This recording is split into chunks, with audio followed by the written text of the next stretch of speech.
Nestled amongst vintage HDB flats in the Hokang heartland is an iconic campus with sky blue roofs and ivory walls. Welcome to Montfort. Although the current compound is just over 20 years old, the school's rich history predates Singapore's independence.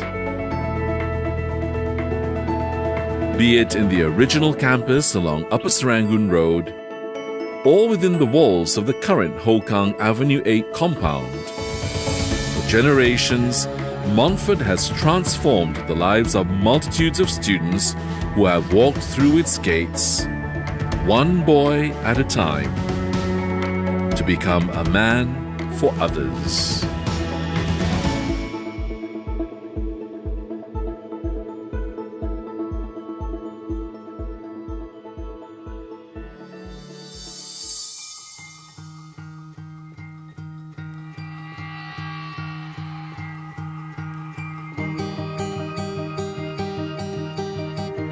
On 9th April 2016, Montfort School held a fundraising dinner to mark its 100th anniversary.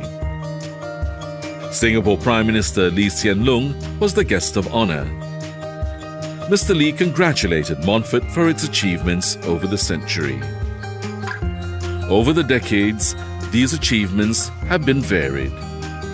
But for over 100 years, the school's leaders and teachers have always relished one simple reward.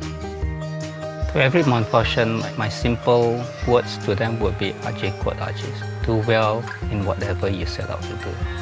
And if you carry this with you through your life, it will serve you well. Be that be in work, at play, in your lives, society, with friends, everything that you do. If you embody this, it will serve you very well. You can be rich, you can be an expert in any field that you are, but at the end of it, you bring yourself down to a level where you empathize with the society around you. The other one would be respect. I think the teachers has impart a very strong sense of respect. Montfort, since the time when we started, was not known as a top school in terms of academic performance and things like that, But I think we have achieved a lot in terms of our overall standing. And this is best exemplified by the people that we have produced who have gone on to leadership positions in Singapore society, in the Catholic Church. So it tells you that we have got something very precious here, that this is a good place. What makes this place special is that it draws on the teachings of St. Louis-Marie de Montfort, who in his lifetime was an educator and a priest. Till death, he always put others before himself. His great compassion for the poor, picking up the poor on the streets sometimes, helping poor children to get some education so that they can learn the catechism. But he realized that children cannot learn catechism unless they learn to read and to write and to speak in the language. So he started schools basically because that was the felt need that he had among the poor children. There was no public schools in those days as we see them today. So he began charitable schools for boys and girls at the time when he was alive. Today, more than 3 centuries after his death in 1716, St. Louis' legacy lives on in 7 educational institutions set up by a group of his followers known as the Brothers of St. Gabriel in Singapore. So as Brothers of St. Gabriel, while we are committed to education, but more than school education, for those who are not academically inclined, we also provide vocational training, training in skills. The fundamental mission for us is to help young people. They're the hope, they're the future. Our helping them is not just helping them as individuals, but we know that if we help one member of the family, that will also raise up the whole family. From 1936 to 1974, when the brothers directly ran the school, they made education easily accessible to the then Kangkar community, especially to poor families who could not afford to put their children through school. We had a number of brothers, and they sacrificed everything to fulfill their mission, which is to educate children from poor families. They didn't do it for themselves, they do it for others.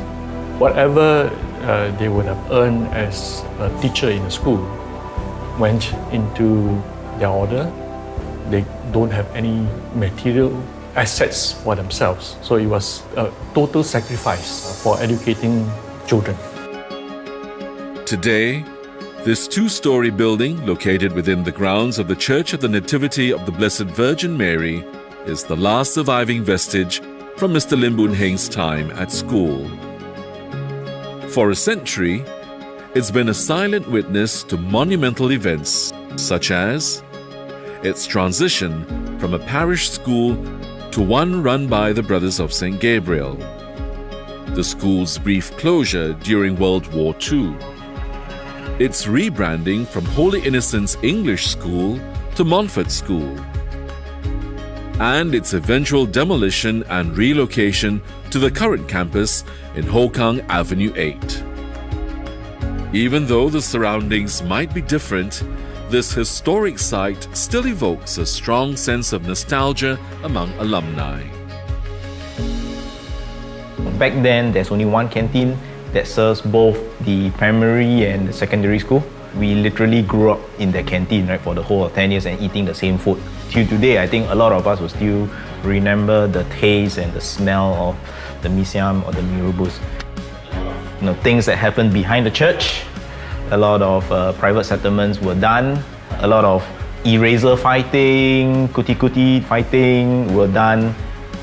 The old field was where a lot of also settlements take place, a lot of catching spiders around the drain that surrounds the school. But while old buildings may be gone, the school continues to soldier on, as it continues its century-old mission of molding students to achieve their fullest potential in service of others, either as a scholar, sportsman, gentleman, or leader.